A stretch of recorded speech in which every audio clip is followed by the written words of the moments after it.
Our WhatsApp number is 0809-444-0981. On Twitter, I use the hashtag hashtag Business Express. Too much sports. I can't wait for You got Tiger Woods sports. story. You got sports Business on the Express 981. Business Express 981 is the hashtag this morning. Let's go, Rotus. All right, so the market's still picking up on Friday, 0.73%. We're over 11 trillion naira as far as the market cap is concerned. 29,560 points is where we closed. So the one of the main things that people have been asking me about to discuss is this Jumia IPO that occurred on the New York Stock Exchange. Folks, there's been a narrative that this is an African story, and so we have a poll on our Smooth 98.1 FM Twitter handle. I put it up yesterday in the thick of all the conversations that were going on. So the poll says, looking at the successful listing of Jumia on the New York Stock Exchange, we want your vote. Is Jumia an African startup or an African company? So if you look at The Guardian now, the headline on The Guardian is Jumia becomes first African firm to list shares on the New York Stock Exchange. Also on the Punch, Jumia becomes first African startup to list on New York Stock Exchange. Also on BBC, Jumia, Africa's Amazon in landmark stock market listing. So the CEO of Jumia, he was on, I believe it was on CNBC. They were asking him about the company, the plans for the future, and so on and so forth. And so I was even talking to Cheta about this downstairs.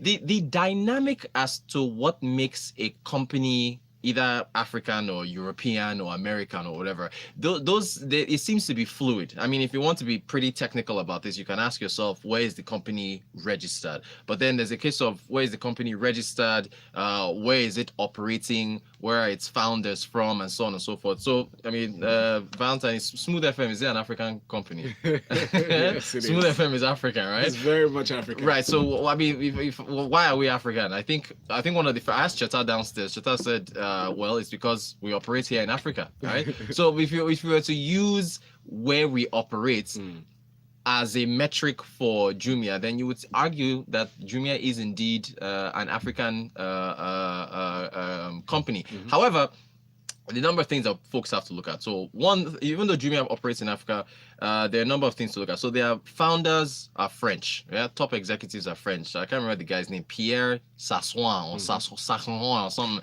He was that's one of the founders. He's French. The company the headquarters are in Germany and Dubai.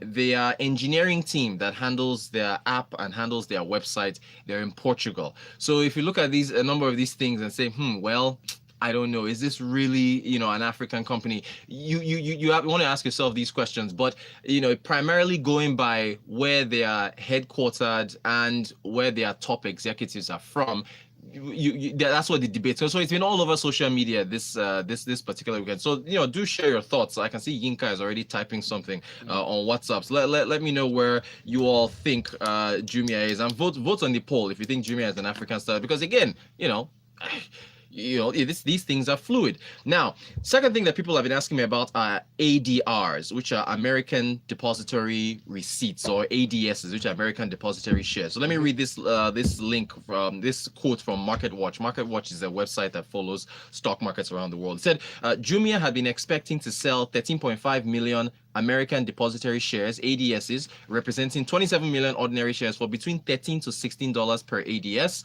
The shares priced at about the midpoint of $14.50 and jumped more than 32% when trading began. Now, that was as of, I think it was Thursday or Friday. As of today, Jumia's stock price, if you go from $14.50, it closed, I think, about $25.21. So it jumped about 73%. It was the IPO was generally was successful. So essentially, so like few folks are asking, what's an ADS? The ADS, right? That's the American Depository Shares.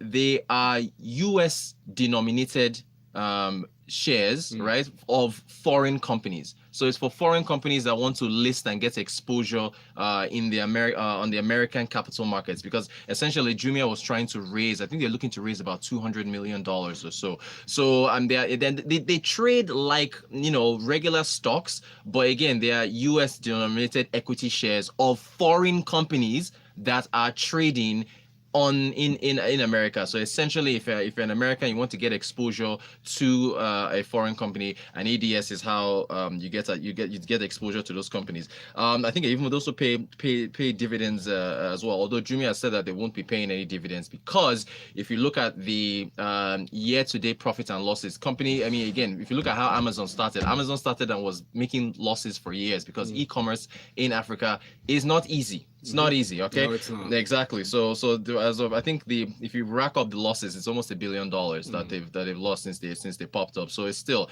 they're doing what they can as far as doing e-commerce here. Thirdly, another popular question I've been getting: why didn't Jumia list on the Nigerian Stock Exchange? That's very, very key. That's question. another one. So our stock exchange, ladies and gentlemen, there isn't that much depth to it, right? I think 11 trillion. What is that? About 30-40 billion dollars, total as far as market cap is concerned.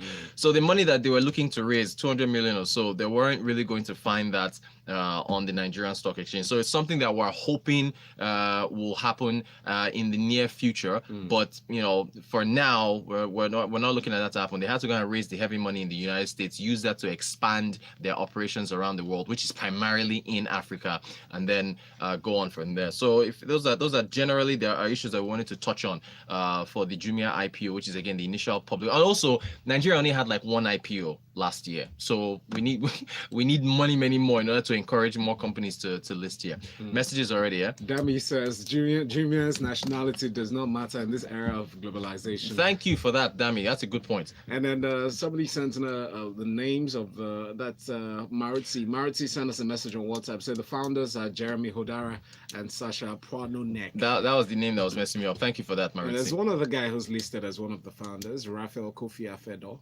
Yeah, well, he's listed, but there's some small stories there regarding to but the main founders are these two French Jeremy gentlemen. Hodara and Sasha Pwanonek. Yes, indeed. Benga Kamu says the irony of Jumia is the fact that some of those who patronize their services have stories to tell. Imagine buying a new laptop and okay.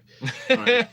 Benga, you started. We're not reviewing. Benga, the founders, where are they from? That's why it's Jumia, an African country. Focus on that one, Benga. Ibrahim here says that's a really tough one. I think it should be a function of where the company operates and where the founders are from. Anyway, one of the largest shareholders is one of the telcos. Yes. So I guess is as good as mine. Good point. You see, again, this is why I said this is a fluid discussion, because you're looking at so many. Thank you, Ibrahim, for that message. Yes. You're looking at different things. Where do they operate? Where are the founders from? Yes. Where are they headquartered? So many different things. This globalization is changing everything.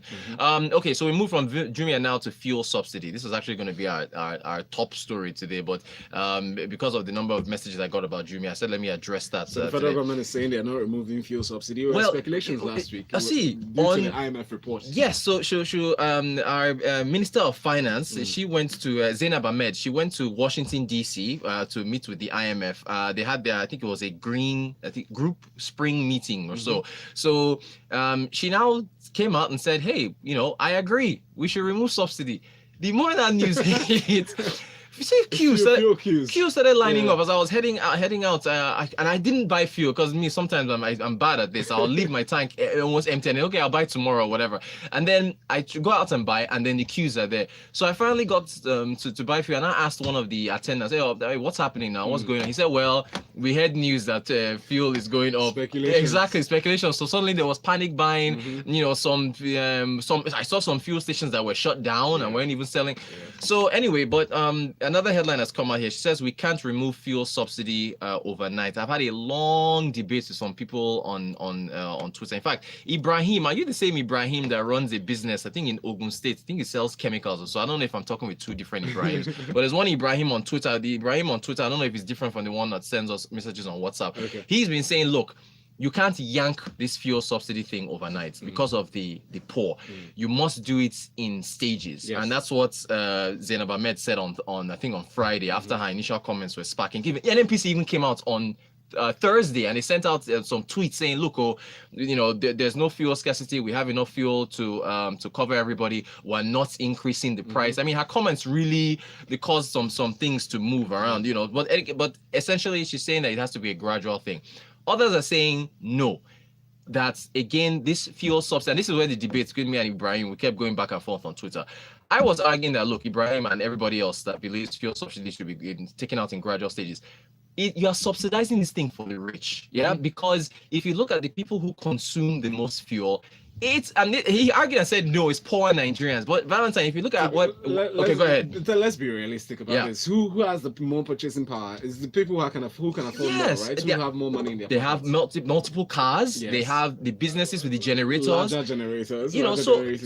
So you are essentially giving them a tax cut. The poor Nigerians, you see them with a small jerry can or a tiny little generator. They're not consuming as much as you think. But then again, if you look at the margin that's being subsidized as against the actual price of fuel, right? It's a lot. It's a lot of money. If they remove subsidy, we're looking at, I don't know, 250, 300 naira a liter. It's going to be heavy. But again, Buhari is not running for president anymore. He's president. I mean, he's president. He's done. He has no election to look forward to.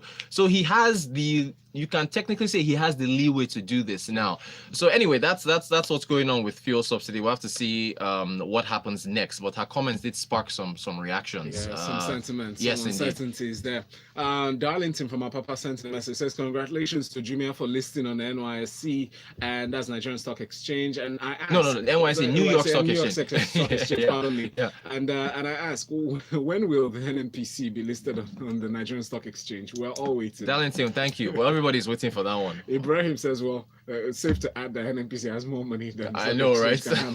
But Ibrahim says, no, I'm a financial analyst. Okay, so it's a different Ibrahim. Okay, cool. Thank you for clarifying. Can we conclude that there was profits of the company eventually getting repatriated to its original origin? Okay, no, repatriation. We're not talking about that because he's trying to tie that into the where you should say they're localized. Or But then Olumide, you can invest as well, and you would get dividends from that. So all investors would be able to get their benefits from the IPO. And then Yinka says the subsidy issue is just becoming a mystery. The Senate once asked the NNPC GMD if there was subsidy or not, and he said there's no subsidy and there's under recovery. That's a different name for it. Yeah. Even though they both mean the same thing. However, I feel the federal government should hold off on the subsidy and under recovery issue till Uncle Dangote finishes his refinery. Yinka, when do you think the refinery is going to be finished? Rotus are out of time, 20. Oh, okay. Yinka, that's a long time, I beg. And thank you, Dami. Thank you, Dapo and Rainmaker. Yes, for your messages. Thank you. We never make it to finish. Yeah, that 30-minute show is coming. I'm still fighting for you guys for Business Express to All right, be 30 we'll have a fun conversation coming up next. The information that will be very useful for your decisions today in business. And of course, 7:30 will be time for our flagship show.